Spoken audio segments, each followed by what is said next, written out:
Find the prime factors of 12। তাহলে আমাদেরকে 12-এর prime factor বের করতে হবে। আমরা প্রাইম ফ্যাক্টর দুটো প্রসেসে করতে পারি।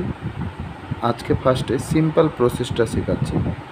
12-এর প্রাইম ফ্যাক্টর করতে গেলে প্রাইম নাম্বার দিয়ে 12কে আমরা ডিভাইড করব। ডিভাইড মানে এখানে এলসিএম প্রসেসে ডিভাইড করব।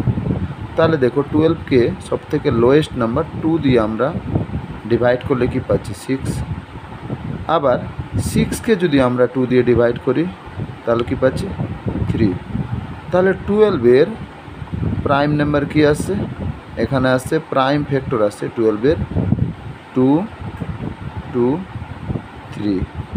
সেম প্রসেসে আমরা যদি 13-এর কি বলছে find the prime factor of 30-র প্রাইম ফ্যাক্টর যদি বের করি তাহলে আমরা 13কে ভাঙব। সেম একই প্রসেসে ভাঙছি। 2 দিয়ে ভাঙলে কী হবে 15, 2 15 যার 30। 15কে আবার 3 দিয়ে ভাঙলে কী হচ্ছে 5। তাহলে আমরা 30-র প্রাইম ফ্যাক্টর কী পেলাম, আমরা ভেঙে যা নাম্বার পেয়েছি সেটা হচ্ছে প্রাইম ফ্যাক্টর। কী কী পেয়েছি 2 3 5।